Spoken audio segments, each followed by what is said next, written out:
अक्सर आप ज्ञान चर्चा में बैठने वाले लोगों को, धम्म देशना में बैठने वाले लोगों को यूं बात करते हुए सुना होगा। वो घर में, शादी ब्याह में जब भी चार लोगों के बीच में बैठते हैं और ज्ञान चर्चा शुरू हो जाती है, विशेष करके चौपाल में, तो आपने यूं कहते हुए सुना होगा कि बुद्ध कहते हैं कि ऐसा होता है, ऐसा करना चाहिए, ये गलत है, ये सही है। संत कबीर कहते हैं, संत रविदास कहते हैं, ठीक है, बाबा नानक कहते हैं। माने महापुरुषों का नाम लेकर के, बुद्ध पुरुषों का नाम लेकर के वो बात कहते रहते हैं। मगर कोई भी जो सत्संग में, धम्म देशना में, प्रवचन में बैठता है अथवा धार्मिक पुस्तकें पढ़ता है, वो ये कहते हुए नहीं पाया जाता कि मैंने यह पढ़ने के बाद ऐसा जीवन जीना शुरू कर दिया है, मैंने ये सत्संग सुनने के बाद ऐसा निर्णय लिया है, मैंने ये करना छोड़ दिया है अथवा मैंने ये करना शुरू कर दिया है। अर्थात अपने बोलने के ढंग में, जीवन जीने के ढंग में कोई परिवर्तन किया है। और कई कई तो ऐसे लोग भी आपको मिल जाते हैं, आपके इर्द गिर्द रहते हैं, जो किसी भी प्रकार की सत्संग, प्रवचन, धार्मिक चर्चा नहीं छोड़ते, मगर जीवन में कोई परिवर्तन नहीं। अर्थात वो सुनने के आदी हो गए हैं, बस उन्हें लगता है कि सुनना ही काफ़ी है, सुन लेने से ही कल्याण हो जाता है। और वो सुन कर के फिर वो उन बातों को दूसरों को बताते रहते हैं, बिना पूछे बताते रहते हैं। पूछे जाने पे फिर वो डिटेल से बताने लगते हैं और लंबा खींच खींच के बताने लगते हैं। तो इससे होने वाला क्या है? कुछ भी तो नहीं, कुछ नहीं होने वाला इससे। समझदारी इस बात में है, ज्ञान इस बात में प्रकट होता है कि हमने जो सीखा है, जो समझा है, उससे हम अपना जीवन कितना बदलते हैं, अर्थात हमारी निर्णायक क्षमता कितनी सक्षम होती है। इसको मोटे तौर पे कहते हैं जीवन कैसे बदल सकता है, और गहरे में कह सकते हैं हमारी निर्णायक क्षमता कितनी मजबूत हुई है, हमारी चुनाव शक्ति कितनी मजबूत हुई है। क्या हमने कुछ नए मूल्यों को धारण किया है, क्या कुछ बुरी आदतों को छोड़ा है, अथवा जो हमारे कन्फ्यूज़न था विशेष करके वो दूर हुआ है, अथवा ज्यों की त्यों है।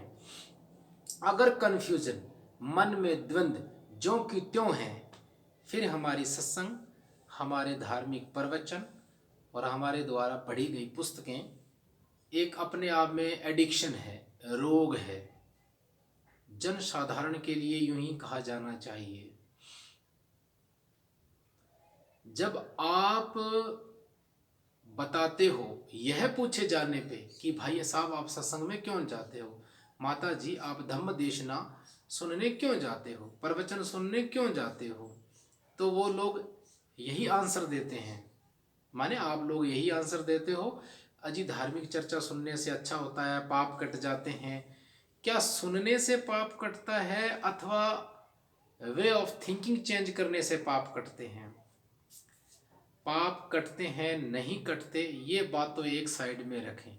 इससे पहले ये बात रखी जानी चाहिए कि सत्संग सुनने के बाद समझ ठीक हो जाती है, सोचने का तरीका बदल जाता है, संयम आ जाता है, धैर्य आ जाता है, मन में मैत्री आ जाती है, चित्त मुदिता से भर जाता है और बुद्ध के मार्ग में चित्त उपेक्षा भाव को प्राप्त होने लगता है। यदि इनमें से एक भी रतन हमारे चित्त में नहीं आता है तो पाप कटने वाली बात धोखा मालूम पड़ती है, कन्फ्यूजन मालूम पड़ती है, इल्यूजन है एकदम, फिर कुछ नहीं होने वाला।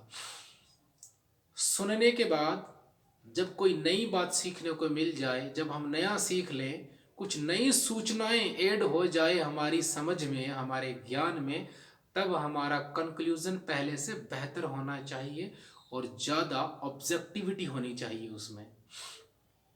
अगर सब्जेक्टिविटी की मात्रा कम नहीं होती है के बावजूद भी कि हमने कुछ नया सीखा है, नया ग्रहण किया है, तो फिर हमारा सीखा हुआ, हमारा समझा हुआ कोई काम का नहीं है। हाँ, ये कहा जा सकता है कि हमारा परसेप्शन बदलने के लिए, हमारी सोचने का तरीका बदलने के लिए या हमारी निर्णायक क्षमता मजबूत होने के लिए जितना भी हमने सुना, सीखा है, समझा है, देखा है, जो कि नया था और हमारे ज्ञान में इजाफा था, बढ़ोतरी थी, कि वो व्यापक नहीं है, इस लायक नहीं है, इतना नहीं है मात्रा में कि हमारी सोच बदल जाए।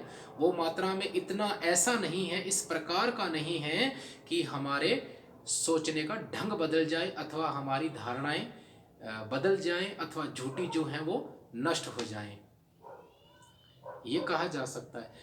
मगर सालों साल तक, तीसों साल तक सुनने के बाद, सीखने के बाद, समझने के बाद, धार्मिक प्रवचन, सत्संग, धम्म देशना सुनने के बाद भी यदि हमारी निर्णायक क्षमता ज्यों की त्यों रहती है, हमारे चुनाव करने की क्षमता ज्यों की त्यों रहती है और हमारा मन मुदिता से नहीं भरता है, करुणा से नहीं भरता है, मैत्री से नहीं भरता है, थोड़ा थोड़ा मात्रा में भी गुस्सा कम नहीं होता है, तो मेरे ख्याल में ये धोखा है, महज मनोरंजन है।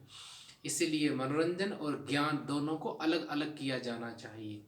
मनोरंजन चित्त को बहलाने का साधन है, वह चित्त जो आपसे संभलता नहीं है, वो चित्त जो आपके सामने उग्र रूप धारण किए हुए हैं, उसको संभालने के लिए, बरगलाने के लिए जो तकनीक काम आती है उसे कहते हैं मनोरंजन। मन को रंजन कर देना, मन को बहला देना, हर बार बेवकूफ़ बनाने की जो विद्या है उसे कहते हैं मनोरंजन। एक विशेष अर्थ में यूँ कहा जा सकता है, इसके अलावा मनोरंजन कुछ नहीं है।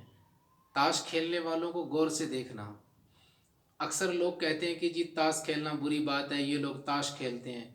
मैं कहता हूँ ताश खेलना अच्छी बात है, तब तक अच्छी बात है ताश खेलना जब तक हम उनको कुछ बेहतर नहीं दे सकते।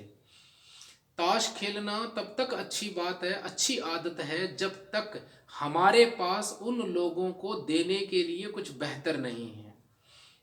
अगर वो ताश नहीं खेलेंगे तो फिर उनको संभाल पाना मुश्किल है, क्योंकि जो लोग ताश खेल रहे हैं वो बौद्धिक क्षमता वाले हैं, जो लोग ताश खेल रहे हैं वो मानसिक रूप से ठीक हैं।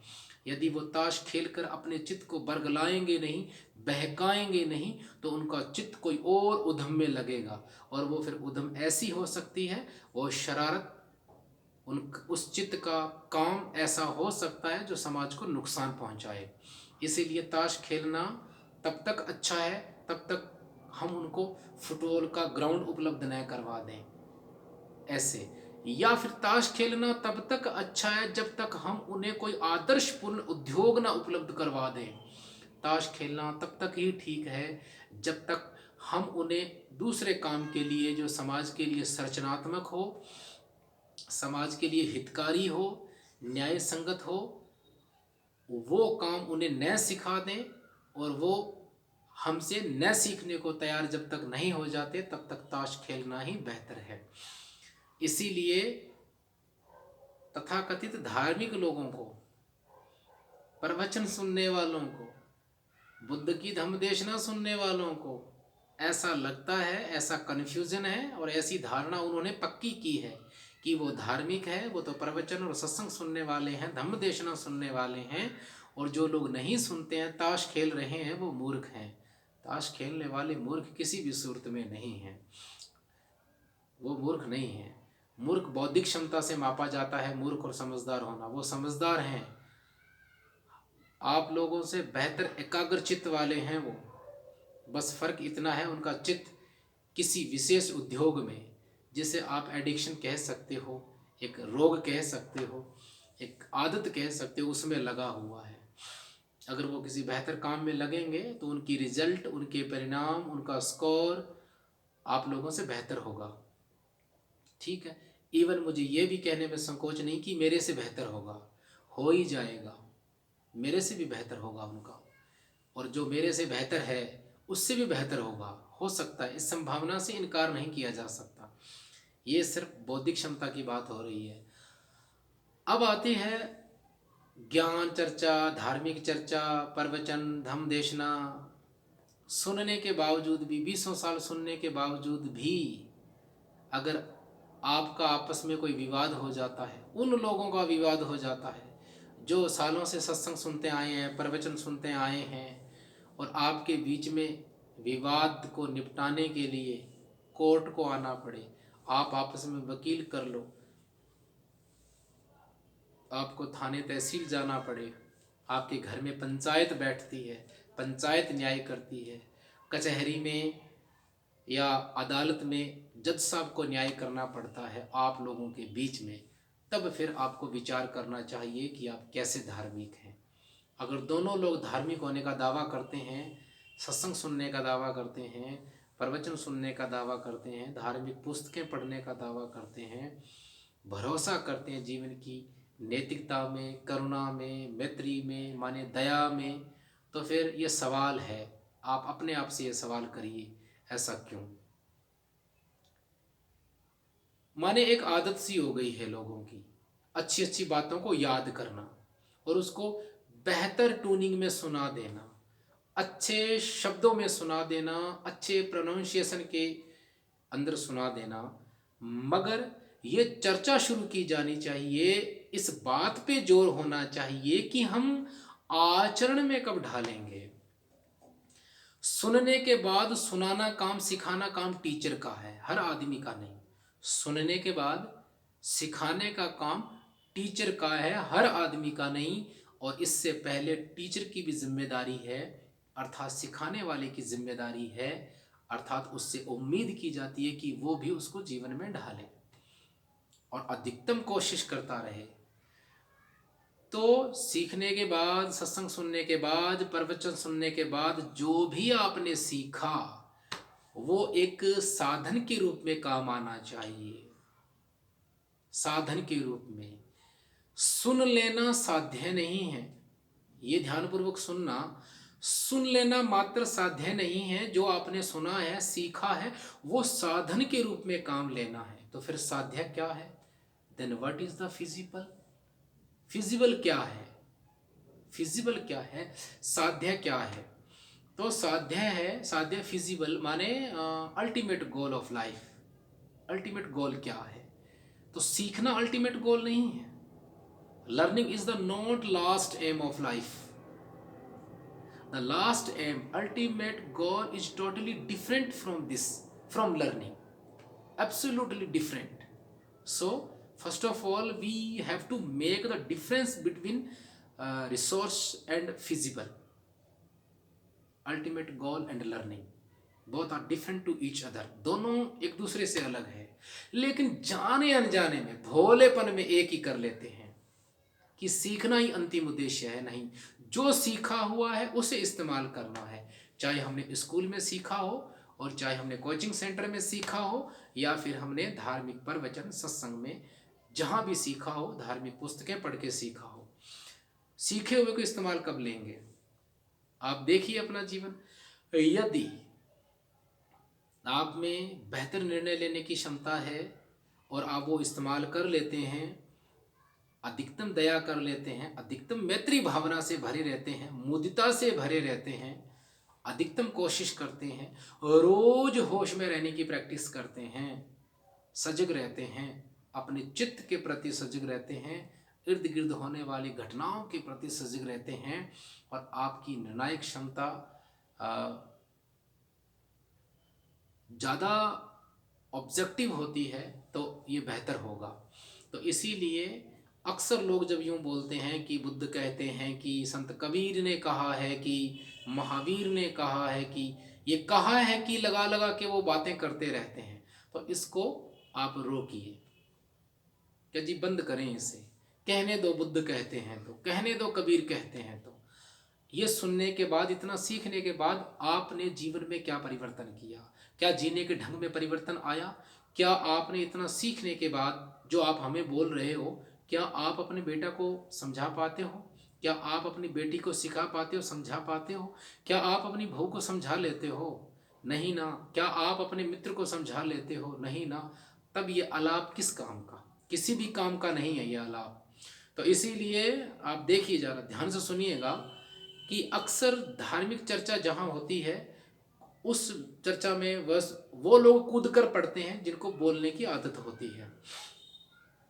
मैंने ये देखा है, मेरा ये अनुभव रहा है, कभी कभार कुछ लोग ऐसे आ जाते हैं जो मंच पे घर से तैयारी कुछ और करके आए होते हैं कि हमें ये बोलना है, और जैसे ही मंच पे उन्होंने भिक्षुओं को देखा, मेरी बात नहीं है, जो मेरे साथ वो करते हैं मेरे बैठे बैठे, तो औरों को भी बैठे वो करते ही होंगे।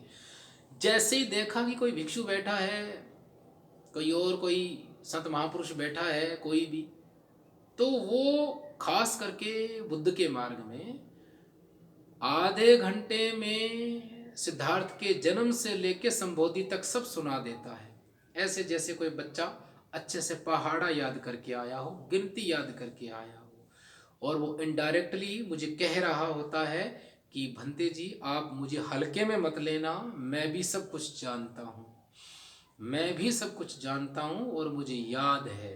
ये लोग मार खा जाते हैं, तब जब याचना करने की बारी आ जाती है तब इनको याचना याद नहीं होती, क्योंकि ये वो सीख के आते हैं जिससे बल्ला जोर से घुमाया जा सके और धुआंधार बैटिंग की जा सके थोड़ी देर के लिए, और जैसे ही ये आधे घंटे बाद किसी बात का जवाब देते हैं तब पकड़े जाते हैं कि ये आचरण नहीं है, तोते की तरह रट्टा लगाया हुआ है। तोते की तरह रट्टा लगाया हुआ ज्ञान किसी काम का नहीं है। आप जितना सुन लेते हैं भले ही चुप रहिए, आप परिवर्तन करिए, कुछ छोड़िए कुछ धारण करिए, कुछ छोड़िए, सीखने के बाद समझने के बाद कुछ कुछ तो छोड़ दिया जाना चाहिए, कुछ अपना लिया जाना चाहिए और कुछ नया पैदा कर लिया जाना चाहिए।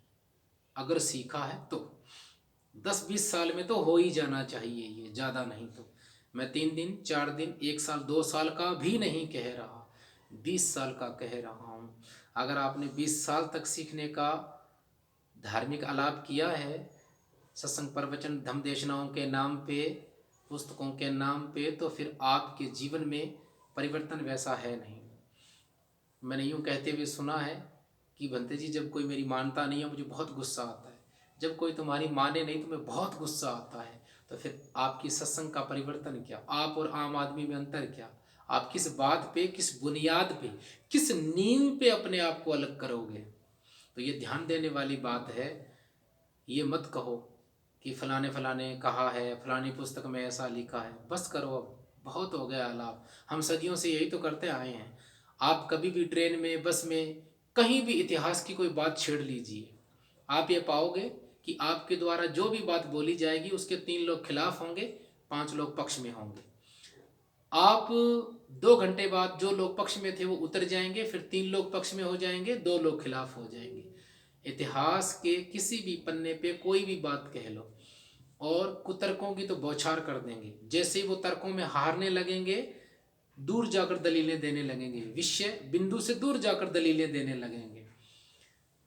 उनकी दलीलें बौखलाहट ये बता देती है कि वो हार रहे हैं और वो ज्ञान चर्चा नहीं कर रहे, किसी ऐसे नतीजे पे पहुंचने की भी कोशिश नहीं है उनकी कि जो बेहतर हो, कल्याणकारी हो, हमारा कन्फ्यूजन दूर करने वाली हो। वो स्वतः ही सहज ही एक दूसरे को हराने में लग जाते हैं, हार जीत कर लेते हैं। तो समझदारी इस बात में है, ट्रेन बस में बहस न करें आप। उस बहस का मतलब होता है टाइम पास करना, तब तक जब तक आपका स्टॉपेज, आपका स्टेशन नहीं आ जाता वापिस। तो ऐसे लोग जो सालों साल सत्संग में गए हों, प्रवचन में गए हों, धार्मिक चर्चाएं सुनी हों, और उसके बावजूद भी जब किसी तीसरे को आप लोगों के बीच में आना पड़ जाता है आपको समझाने के लिए और आपका फैसला करने के लिए, तब ये चिंता का विषय है। इतना होने के बावजूद भी जब आपके घर में चोर घुस जाते हैं, चोर से मतलब है कि आपका बेटा नशेड़ी हो जाता है और आपकी बहू कहने में नहीं है और आपकी बेटी आधी रात को निकल जाती है घर से और आपको पता भी नहीं रहता, तब आप पर पहाड़ टूट जाता है, होता है। इसीलिए आपका सीखा हुआ कहीं काम नहीं आया, जो आपने सीखा उसको अप्लाई करना चाहिए था और आप करते रहे प्रार्थना। आपके द्वारा की गई प्रार्थनाओं से आपके बच्चे के मन में जो सवाल है, आपके दोस्त पड़ोसी के मन में जो सवाल है, जो कन्फ्यूज़न है, वो कहीं ठीक नहीं होने वाले, होने ही वाले नहीं हैं। कारण यही है, हम लगे हैं प्रार्थना करने में और ढांचा बिगड़ता जा रहा है, इर्द गिर्द बिगड़ता ही जा रहा है। हम एक साइड से संभालते हैं, वो दो जगह से गिरने को तैयार होता है और हमारे देखते देखते गिर भी जाता है। इसीलिए मैं आपका मित्र हूँ, मेरी किसी भी बात को आप चुनौती न लें। मैं किसी को भी चुनौती नहीं दे सकता और मुझे देनी भी नहीं चाहिए, क्योंकि महाकारुणिक बुद्ध का मार्ग अहिंसा का मार्ग है। जब हम चुनौती देते हैं, किसी को चैलेंज करते हैं, आंख दिखाते हैं, तो ये हिंसा हो जाती है। हम भिखाटन में भोजन करके, आपका पकाया हुआ भोजन करके आपको आंख दिखाना कहीं भी नैतिक नहीं है, कहीं भी आदर्श व्यवहार का हिस्सा नहीं है और एक भिक्षु के व्यवहार का हिस्सा तो हो भी नहीं सकती। इसीलिए मैं आपके खिलाफ नहीं हूँ, मैं आपके पहले ही पक्ष में हूँ, मैं आपके पक्ष में हूँ, आपको ही जिताने वाला हूँ, आप ही जीतोगे। तब सवाल ये उठता है कि हारेगा कौन? हारेगी नासमझी, अंधेरा हारेगा। मेरी बात उजाला है, आप जीत जाओगे, जीतना आपको ही है।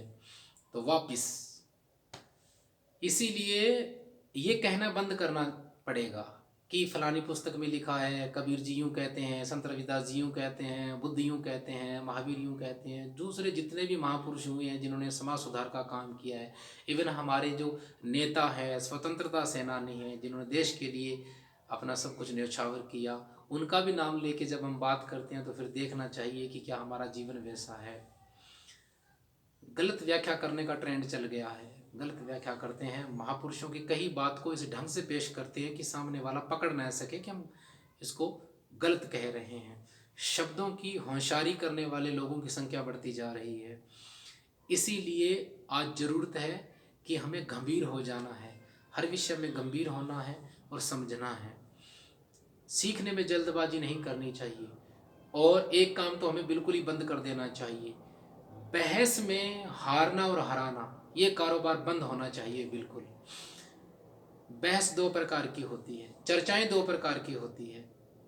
एक चर्चा इस प्रकार की बहस होती है जिसमें मुझे आपको हराना है, मुझे आपको उधेड़ना है, पटकना है, और आपने मुझे उधेड़ना है, पटकना है, दांतों तले चने चबा देने हैं।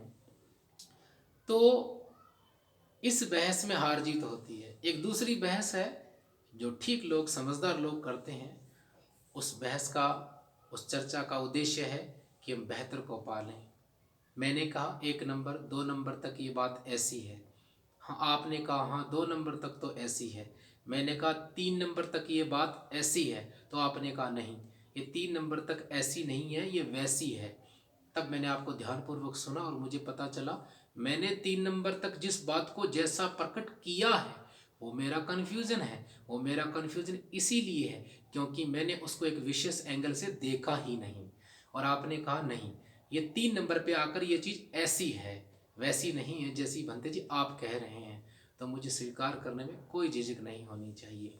हो सकता है 4 और 5 फिर मेरी सही हो अथवा आपकी सही हो। आप मानो ही मत कि मैं किसी को हराने जा रहा हूँ अथवा जीतने जा रहा हूँ। तब आपको ज़ोर ज़ोर से चीख कर बोलने की ज़रूरत नहीं पड़ेगी। चीख कर अक्सर हम तब बोलते हैं जब हम डरते हैं कि हम हार ना जाएं, और हमें भय रहता है कि हम हार ना जाएं, हमें तो हराना है। इसीलिए इस पार्ट में, आज के इस धम्मदेशना में इतनी ही बात कि आपने जो 20 साल तक सीखा, सुना, उसका नतीजा क्या है। क्या आपकी निर्णायक क्षमता पहले से बेहतर है? क्या आप परिवार के लोगों को समझा लेते हो? क्या गुस्से की मात्रा पहले से कम हुई है या वैसी की वैसी है? और यदि वैसी की वैसी है, पहले से ज़्यादा बढ़ गई है, फिर ये चिंता का विषय है, होना ही चाहिए। तो आप इतनी बात सीखिए कि आज के बाद हम यूँ नहीं कहेंगे कि बुद्ध कहते हैं, कि कबीर कहते हैं, कि संत रविदास जी कहते हैं कि वो स्वतंत्रता सेनानी फलाने फलाने महापुरुष ऐसा कहते हैं, उन्होंने ऐसा कहा था उस पुस्तक में, उन्होंने खुद ने ऐसा लिखा है। हम देश, बुद्ध अथवा अन्य महापुरुषों की गलत पृष्ठभूमि पे उकेरने का कोशिश करते हैं उनको, और जब गलत पृष्ठभूमि पे चित्र उकेरा जाता है तो वो सही संदेश नहीं दे पाता। उसका संदेश कन्फ्यूज़न पैदा करने वाला होता है, वहम पैदा करने वाला होता है। तो आपने मेरी बात को बड़े ध्यानपूर्वक सुना। आप सभी का मंगल हो, कल्याण हो। भवतु सर्वमंगलम, भवतु सर्वमंगलम, भवतु सर्वमंगलम।